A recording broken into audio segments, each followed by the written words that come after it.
Welcome back to New Rockstars. I'm Erik Voss, and WandaVision is days away from launching Marvel's multiverse saga on Disney Plus, and finally telling us more than... We are an unusual couple, you know. We are an unusual couple. We are an unusual couple, you know.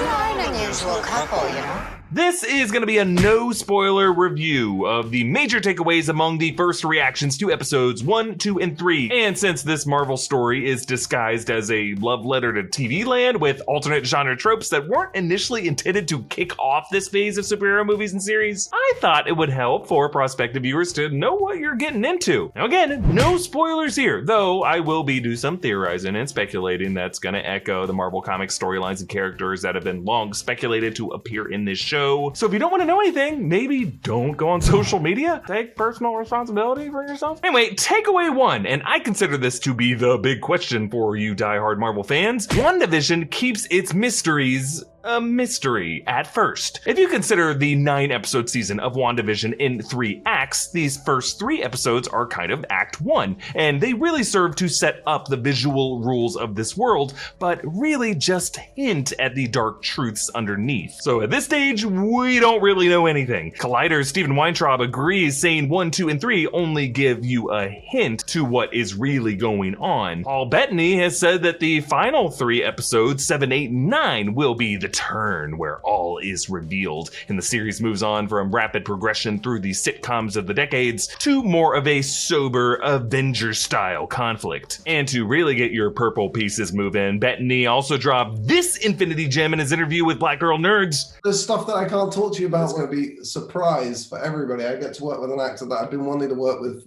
for forever, who is just unbelievable. We have some real fireworks together.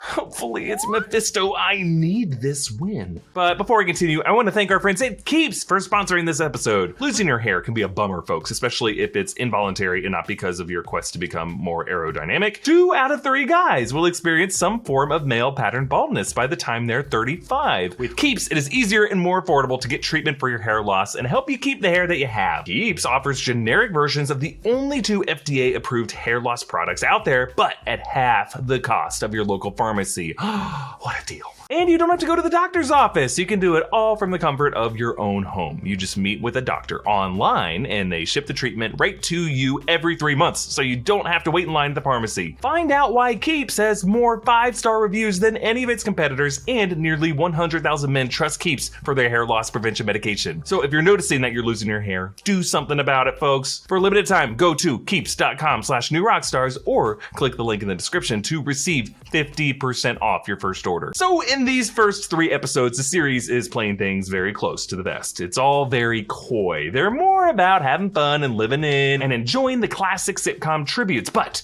there is a sense that something is very wrong with this world of Westview, bringing us to takeaway 2, sitcom gags really mask horror. Words like funny and clever are being used to describe the sitcom-y performances by Elizabeth Olsen, Paul Bettany, Kathryn Hahn, and Tiana Paris, but the word creepy stands out as the one telling us what's really going on here. Actually, funny, clever, and creepy were the words of our buddy Hector Navarro, referencing the various glitches in the Matrix, hinting at the greater conspiracy behind Westview, whatever it is. It's like when you watch movies like Get Out. Like, nothing's really creepier than being trapped in a situation where everyone seems to be brainwashed, unaware of how effed up everything actually is. And you can see this in the clips that have been released so far, like when Wanda and Vision laugh it up over a bump in the night.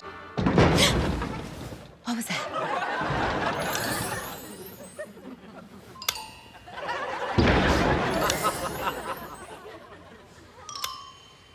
While no one seems to take seriously what the hell that violent bump was, or when they have a date circled on their calendar. Well, don't tell me you have forgotten, Viz. Forgotten? Oh, Wanda, I'm incapable of forgetfulness. I remember everything. That's not an exaggeration. In fact, I'm incapable of exaggeration. Well, then tell me what's so important about today's date. What was the question again? Oh, well, perhaps you've forgotten yourself. Hey, heavens no, I've been so looking forward to it. With no earthly idea what this date means. Memory loss isn't fun, and when memory loss doesn't bother anyone, it's really not fun and actually feels a bit more like a cult. That might be fun to you, but to everyone else, you're gonna want to get out. Get out! Takeaway 3. WandaVision opens doors in the MCU, doors that cannot be closed. Hector also said that it's taking the MCU places it has never gone before, and there is no going back. He also hinted that the series is taking inspiration from certain iconic Scarlet Witch and Vision storylines in the comics. It's really too soon to say which ones, but just to remind you of the possible comic influences, of course, House of M, in which a grief-stricken Wanda Maximoff uses her reality warping powers to reset all of reality again and again with projections of her 2 children until she eventually declares no more mutants, and mutants are erased from existence. That Maison du Mépris wine bottle, or maybe House of Misery, House of Contempt, could be a nod to House of M. There's also the Tom King Vision series that depicts Vision as the head of a nuclear family, and then there's the 80s West Coast Avengers storyline that shows Wanda and Vision with kids in a plot that involves Mephisto trying to drain her of her chaos magic. But really, the thing is, WandaVision's format signals the launch of Marvel's multiverse saga, and once it's established that Wanda can warp reality like this, you can't really close that Pandora's box. Every Marvel installment that comes after this is gonna exist within this vast multiverse. You could argue every Marvel movie already has, but this one's gonna show us what that looks like. Nikki Novak of Fandango echoed this, saying that although we only get a glimpse so far that all isn't right in Westview, Marvel left the door open to the multi ways it can play out, and that the magic show scene was just that. So yeah, as we predicted, this scene with Vision and Wanda performing a magic act at the town talent show is a pivotal moment that's going to signal to us and to the couple that these two have a greater power over that magic than their sitcom selves thought they should. But is WandaVision good? Look, it is early. Most of what you see out there on social media is going to be positive and supportive. Everyone's praising the stylistic performances and keeping an open mind about the mysteries in the story. But I think one thing MCU fans should prepare for is that this series might not at first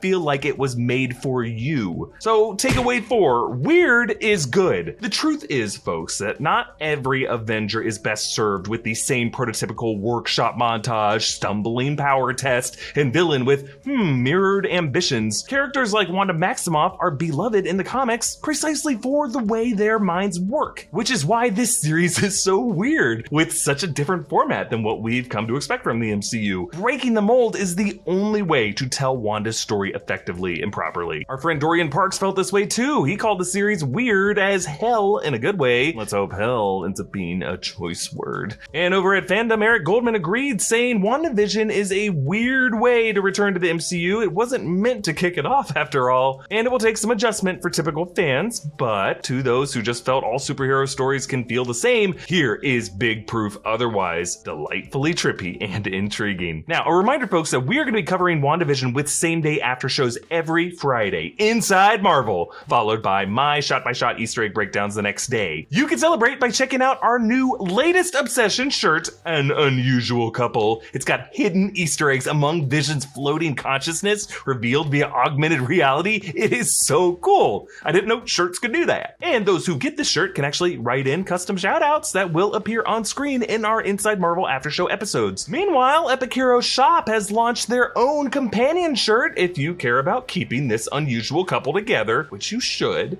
And that one has a secret AR component too. Ooh, and finally, reminder that Epic Hero Shop is giving away 10 PlayStation 5s. You enter by subscribing to their YouTube channel, Epic Hero Labs. It's real weird, interesting, not sure what's going on there. And then you just fill out the form that you find at epicheroshop.com/giveaway. There's also a bunch of ways to get more entries into the giveaway right there, so check it out. And as always, follow me at EA Voss on Instagram and Twitter. Got a lot of fun Darla photos I'm putting up there. And follow New Rockstars, subscribe to New Rockstars here on YouTube. Thank you for watching. I love you. I feel like we're part of an unusual couple.